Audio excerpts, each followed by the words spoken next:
Hey everyone, what's going on? Today we're going to be taking a look at the Victorinox Farmer pocket knife in the ultra cool silver Alox ribbed handles. Those really cool thin looking handles.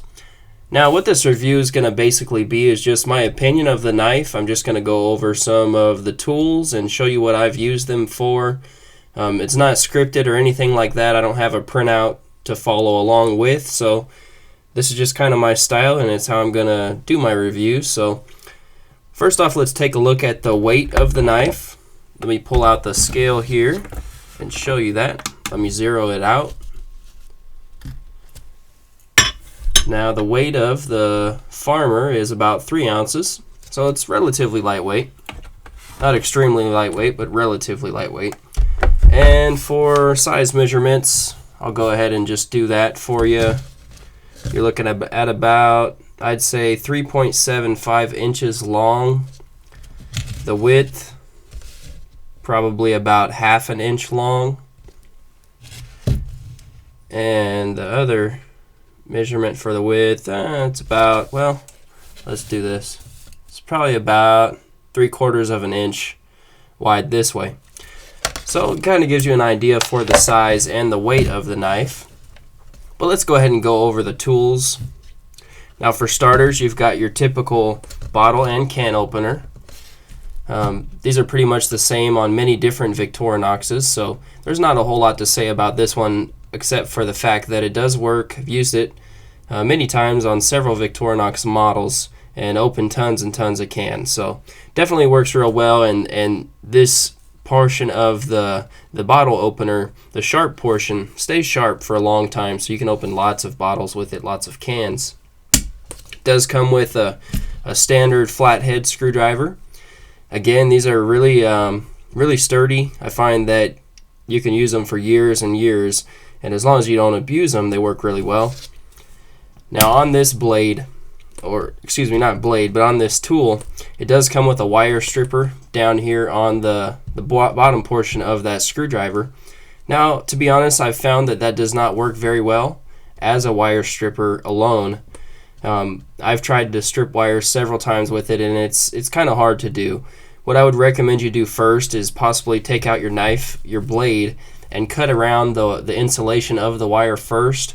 And then you go ahead and stick that wire insulation, the wire, into these cutters or strippers right here, and then you just peel off the portion that you've cut into a little bit, and then that'll function really well that way. But if you're going to try to use this alone as a wire stripper, I don't think it works very well. Can be done, but it's extremely hard to do. Now, it does come with a saw, which is one of the unique features about this knife, and most of Victorinox's saws I found to be pretty good. They're usually the same saw on many of their different knives. It's not as good as a dedicated saw. You are limited in size as far as the length of this saw. It's about 3 inches long, 3 inches of a cutting edge, maybe a little less. But it will saw through wood. It'll saw through branches that are about that wide around, a diameter about like that. You can saw through other branches or other pieces of wood that are larger, but you just kind of have to work around the entire circumference of that piece of wood. So it will take a little bit of time, but these teeth definitely grab the wood and you can definitely saw through things with it. And it does come with a pretty standard knife blade. Doesn't lock into place or anything. I'm getting fingerprints all over this knife. But the blade, I believe, is about 2 inches, 2.5 inches. Let me see. Yeah, about 2.5 inches cutting edge, as you can see there. But I found Victorinox's blades to be a decent steel. I'm not sure of the exact steel that's on it, but I found that the edge retention is good nonetheless.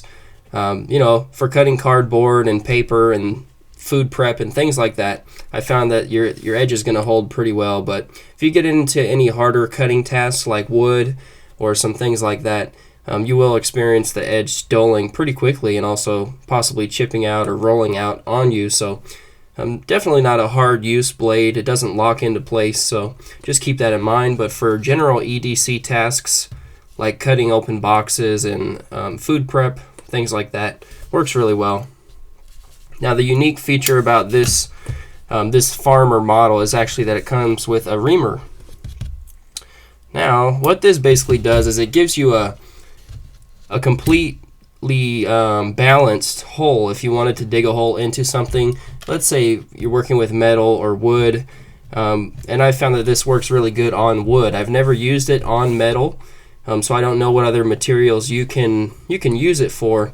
But actually what I did is I took my Mora bushcraft knife, I'll show you right here. I actually put a lanyard hole in it, so I used this reamer to go through the rubber handle as well as the plastic portion of the handle under the rubber, and made a really nice hole all the way through the center so that I could attach a lanyard or a little bit of paracord. I like to have that on the bottom of this particular knife, just so if, depending on how I'm holding it, when you grab it back here, it's going to give you some room to be able to hold on with your pinky finger and your second finger. Just gives you some extra room to grab on. But anyways, this worked really well. I'll go ahead and roll in some footage of me doing that. But it did take some time, but once I got the hole started, I just kept working with it, and it worked pretty well. You can see on the rubber, it didn't make a complete circle there because it's kind of tearing through the rubber, but as far as making a complete circle, it definitely works if you're working with wood or something similar like that. So I found this to be a really useful tool in that project. Like I said, I'll roll in some footage in the background to show you how I did it. But it was kind of fun to do. Fun to customize that Mora knife and to use this one. So overall, I really like this knife. I think it's really cool. I like the fact that it's thinner than your typical Swiss Army knife, and it kind of looks like a gentleman's folder, more of a classy knife with these ribbed silver handles or scales. So it's definitely unique, and it's something cool to look at if you're looking for an EDC blade or possibly a hiking blade that you carry along with you, so you can have kind of a small lightweight saw in the event that you would need to use it. But definitely recommend that you check it out if you're looking for something like this. I've been carrying this one for a little bit over a week, so gotten some good pocket use out of it, and I really like it. I'm going to keep carrying it. So thanks for watching, and I'll see you next time. Peace.